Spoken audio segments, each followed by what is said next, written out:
figuratively speaking, had better lawyers than we did. Why we agreed to some of the clauses and the wording in this MOU, to me, is extraordinary. Part of it's because it was done through intermediaries. Part of it because it was seemingly done, looks like on the back of a couple of cocktail napkins, and seemingly because some of it was done on cell phones. There are some interviews that leave you with more questions than answers, and what you're about to watch is one of those moments. In this clip, CNN discusses the latest developments in the Trump administration's negotiations with Iran, the future of the Strait of Hormuz, and what appears to be a very fragile peace agreement. But what really caught my attention wasn't what Iran was asking for, it was what the United States may have already given away. Now, if you're new here, my name is Bradley Hostin, and this is The Bradley Hostin Show. Let me know where you're watching from in the comments below.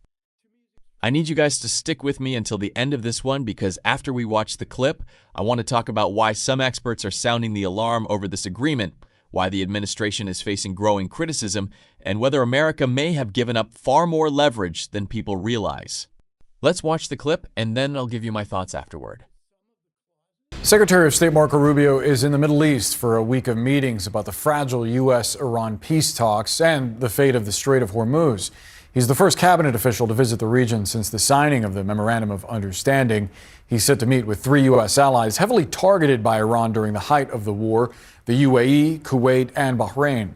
The administration's hope is these Gulf countries will play a role in implementing parts of the peace deal. Just after arriving in the UAE today, Rubio also addressed the issue of Iran's proxies.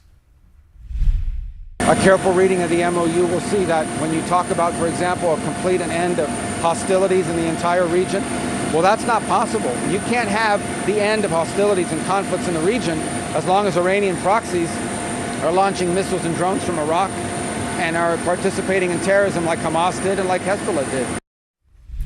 Let's discuss the task ahead for the Secretary with CNN Global Affairs analyst Kim Dozier. Kim, great to see you as always. On the question of the Strait of Hormuz, the Memorandum of Understanding grants Oman and Iran a formal role in overseeing commercial traffic there. What do you expect that is going to look like? It would make sense, since those are the two countries overlooking that waterway, that they have some sort of a coordination role that reflects whatever they've done in the past. But Iran has publicly championed that clause to say that it's going to have some sort of charge on the ships that pass through and said it's for safety and insurance, et cetera. That's a lot like the toll it said it would implement during the height of the war. And that's gonna come back to haunt the U.S. negotiators as they nut that out. It's notable also that U.S. intelligence last week indicated that at this point, Iran can close the strait seemingly at will. How does the U.S. prevent that at this point, given that as of a week or so ago, the White House was either unwilling or unable to do it through diplomatic means or by force? Look, the president himself has said it's easy to close that strait with the threat of a guy in a pickup truck with a shoulder-fired missile. So he has acknowledged publicly how hard it is to close that. The only way you could potentially take away the military threat is put troops on the ground on the Iranian side and take all of the high ground that overlooks the strait and keep the Iranian military out of it. That is a high cost in troops, the risk of losing U.S. troops that President Trump just doesn't want to go for. On the question of Lebanon, because obviously the situation between Israel and Hezbollah there is at the crux of this memorandum of understanding and the question of how fragile it is.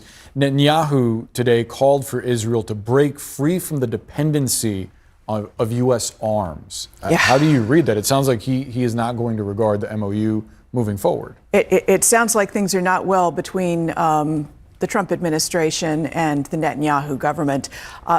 To hammer home the stress and tension facing Netanyahu, the IDF just uncovered what it says is a massive, large armed drone factory inside Lebanon, half an hour from the Israeli border. The pictures that have been released by the various press organizations that got to tour it, it looks like some of the military facilities underground in Iran that build missiles there. And the drones that the Israelis say were being built there are the kind that Yemen fires. It could reach any part of Israel. That's the threat that the Israelis feel they are facing, and it makes it all that harder every time Trump says something like he's said in the past, Bibi will do whatever I want. No, he can't. He has a people to defend.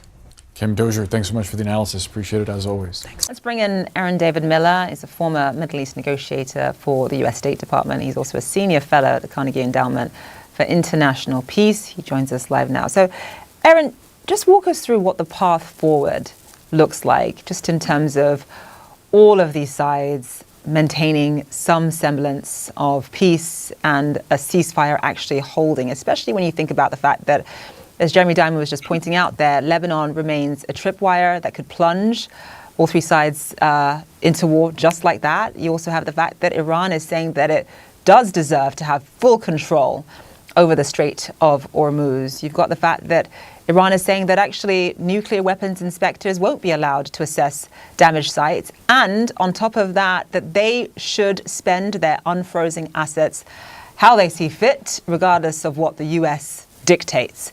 What is the path forward here, Aaron? Look, it's successful negotiations, in my view. I haven't negotiated with the Iranians, but I've had decades of experience in Middle East negotiations. Really rests on three main factors. Do you have two parties seriously committed to an outcome that would reflect the balance of interests? That is to say, one side, not one side wins and one side loses. Both sides walk away from the table believing legitimately that they won. Number two, you need a shared sense of urgency, which is driven by pain and the prospects for gain. And number three, you need an outcome, an agreement that in fact is realistic, not tethered to a galaxy far, far away, but to the realities back here on planet Earth. I think the only, uplifting notion about the MOU is that both parties have agreed to it. And the judgment that both are making, at least that signed last Wednesday, so we're not even a week in, the judgment that both Iran and the U.S. have made is that the costs of staying in this agreement are not outweighed by the risks of having no agreement at all.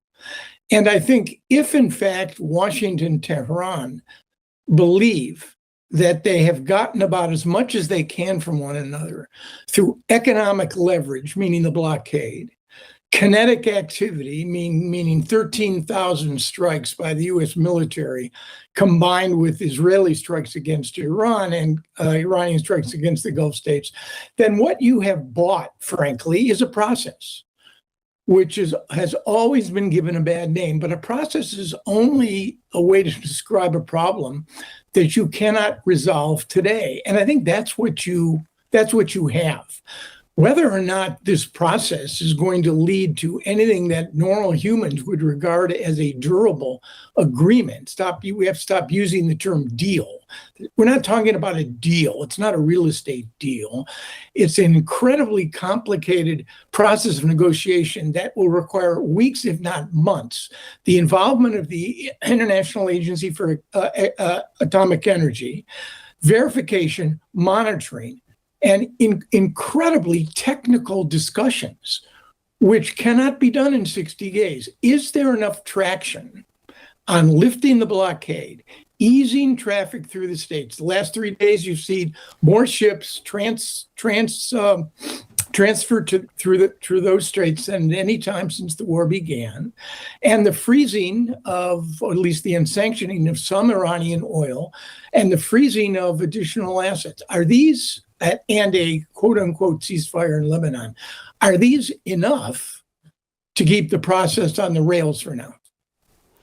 Aaron, given that the United States has agreed to allow Iran to dictate at least some of the terms in this MOU, including the first clause, and that is a cessation of all fighting in the region, including in Lebanon, how does Washington prevent Tehran from constantly using that Hezbollah front as a permanent veto over the broader nuclear discussions?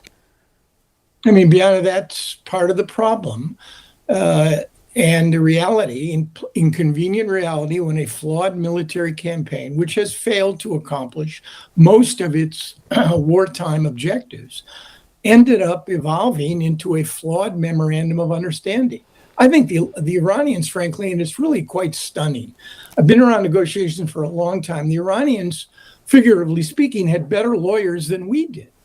Why we agreed to some of the clauses and the wording in this MOU, to me, is extraordinary. Part of it's because it was done through intermediaries. Part of it because it was seemingly done, looks like on the back of a couple of cocktail napkins, and seemingly because some of it was done on cell phones.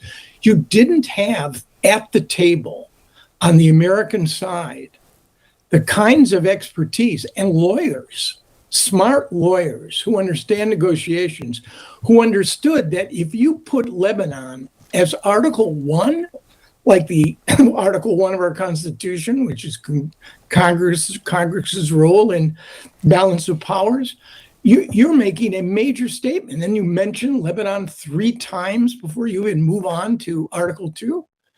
We are literally, I think, falling prey to our own incompetence and lack of serious thinking. And now we are locked into an MOU, which since last Wednesday has had 4 impacts in the real world. 1, the blockade is eased. 2, Iranian oil is unsanctioned. 3, our military strikes against Iran have ended. And 4, the straits are theoretically open, but as the 3 of us know, they really aren't. The Iranians have leverage, fingerprints all over them. They're talking now with the Omanis about navigation fees. So on balance, things have got to get better. And the lawyers on our side and the negotiators on our side need to get better, because right now, semester's not over. But I'm telling you, I'm thinking here D+ if we're lucky. Yeah, I mean, you laid it out so perfectly. One of the biggest concerns is that Iran is now stronger than it was before February 28th. And that's part of the issue that Marco Rubio has now, because he now has to convince Gulf allies that that is not the case. And also he's convincing them to invest in that $300 billion fund to a country that attacked them over the course of the past 4 months. Aaron David Miller, live for us there. Thank you so much. So let me give you guys my thoughts on this, because honestly, the more I listened to that discussion, the more concerned I became. One thing that stood out to me was how many warning signs were being raised by people who actually understand these negotiations. These aren't political commentators throwing around partisan talking points. These are people who have spent decades working on Middle East policy and diplomacy. And what they're essentially saying is that this agreement may have given Iran a lot of what it wanted, while leaving some very serious questions unanswered. Now, I'm not going to sit here and pretend to be a foreign policy expert, but when you have experienced negotiators openly questioning why certain clauses were included and describing parts of the agreement as amateurish, that's something that should get everyone's attention. What was also interesting to me was the contradiction at the center of this whole thing. For years, we've been told that Iran cannot be trusted. We've been told that Iran is one of America's biggest threats in the region. And now we're looking at a situation where Iran appears to have significant influence over key parts of an agreement that affects global trade, regional security, and America's allies. That raises a very obvious question. If Iran is as dangerous as we've been told, why are they being handed so much leverage? And let's not forget the bigger issue here. This isn't just about Iran. This is about whether the Trump administration actually achieved what it set out to achieve. Because if the goal was to weaken Iran's position, it's fair to ask whether the opposite may have happened. The fact that even some analysts are now suggesting Iran could emerge from this process in a stronger position than before should concern everyone, regardless of political party. But that's just my take. Let me know what you think down in the comments below. Do you think this agreement is a step toward peace, or do you think it creates bigger problems down the road? And as always, don't forget to tell me where you're watching from. I'll see you guys in the next one.